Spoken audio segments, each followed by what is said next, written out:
Are you a terrible seller? In today's video, we're going to cover things that you should never do when you have your house for sale in a shifting market, but this covers any market. My name is Greg Denus here with the Denus team.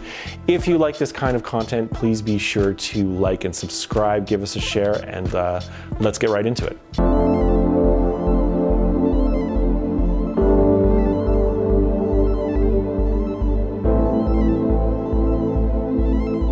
All right, some things that you never do. Phase 1, getting your home ready for sale. Do not ignore the prep phase. This is always everybody's least favorite phase. This is like priming before you paint.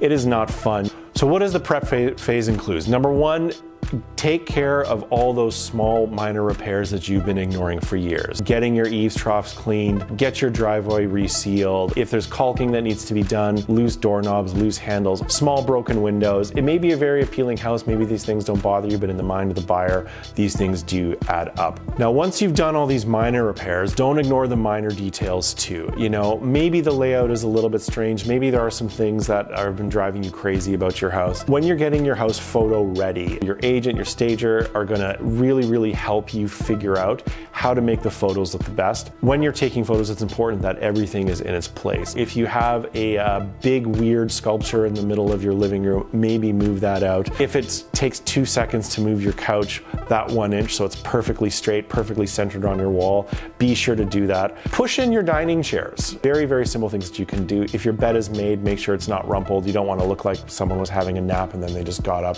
before photo day. All these things can help you. They sound very minor and they're essentially free. Those are some awesome things that you can do when you're getting your house ready for photo day. Speaking of photo day, the best thing you can do is make sure that you are getting the highest quality photos possible. Believe it or not, there are still cell phone photos out there. For a while in our market, there was a trend of using a fisheye lens where everything looked like you were in a funhouse at a carnival. Do not do that. Make sure that the photos are shot by a professional. Always include floor plans, because you know, one of the biggest arguments that buyers have is, hey, is our couch going to fit in here? If you have floor plans, people are going to know that they can fit their furniture in your home, and it helps encourage people to have a showing. Great photos, great prep is going to help set yourself apart in the marketplace. All right, so now that you've gone through all of the hard work getting your home ready for sale, you're done, you've collapsed on a heap in the floor, the photos are done, you're very happy, we move on to the actual active listing phase. Number 1 mistake that you can make is to list your home too high for what the market will bear. It's very important to look at relevant sales in and around the area that you are in and really ask yourself the question, if I was searching for a home in this neighborhood, is this home represented at a price that is representative of the value that I am paying for it? Buyers who are qualified may come to see your home, but they may say, you know what, I have the money, I could buy this home, but that home down the street provides a little bit more bang for the buck. It's also a wise decision to walk around with your agent.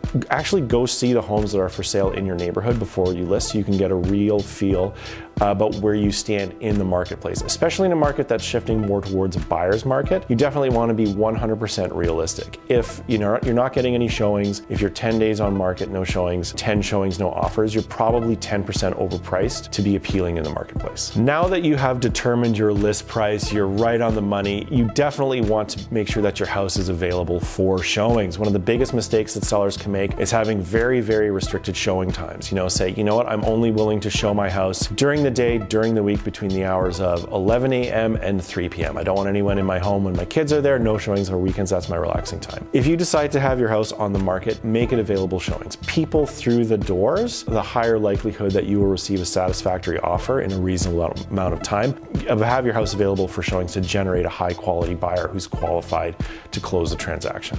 Now that you're having showings, you're really excited. One huge mistake that sellers can make is ignoring feedback. Remember, it's the buyers are going to beat up your house. When you get feedback and they say, you know, I walked in and the place smelled terrible. Maybe you decided to do like a fish fry and scrambled eggs for breakfast. Don't do that. You definitely want to avoid having weird smells. The lighting in the house was really strange. I couldn't really get a good feel for that. It seemed like it was too high. The dishwasher was in a weird spot. The place felt dirty. It felt cluttered. Whatever it is, listen to the feedback. Try not to take it personally. It's one of the hardest things you can do. Obviously, you know, a lot of people have lived loved and laughed in their house. There's a lot of memories in there. It can be an extension of their very personhood. Be ready. Don't ignore the feedback that buyers have. Take it to heart and make a change as you go.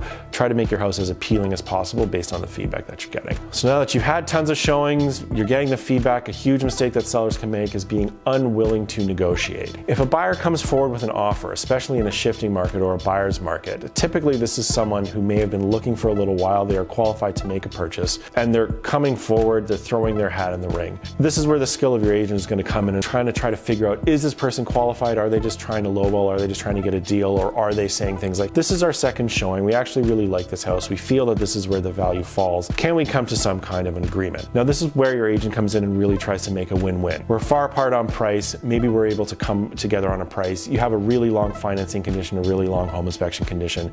Can we shorten those up, make those a little bit tighter so we're not tying up our house? See if we can tie this up, and you're going to know as a seller right away how motivated this buyer is to actually proceed with this transaction. If they're willing to work with you on that, that's going to be great. Obviously, if someone comes in with an egregious lowball, they come in with a price that's from the 90s, you're not going to take a look at that. You're going to say, I'm sorry, we're too far apart. Please come back with a more reasonable offer. But if someone is in the ballpark within range and your agent is going to be able to tell you what a reasonable range is, it would be wise to try to come to some kind of agreement because, something in writing is always better than something speculative, especially if you have no showings booked, you've done a price reduction, you've had showings, nobody's still interested. If this happens to you, it would be wise to negotiate. And as always, one of the top buyer complaints is the home seller was home during showings. I couldn't see that other room. This started happening during the work from home trend. You know what? Get off that Zoom meeting, okay?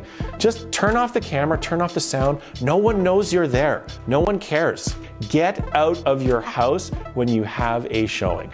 All right, so obviously this thumbnail a little bit clickbaity. Are you a terrible seller? We love all of our home sellers, and 99% of the time everybody is great. We're obviously going to coach you on how to be the best listing in the marketplace. If you are looking to list your house in this market, as always, please do reach out. We are happy to have a conversation with you. And if you're moving to a different market, we have a great network of qualified professionals all across the country and in the US who can help you if you are looking to make that move. So as always, thanks for taking the time to watch this video, and we will see you on the next one.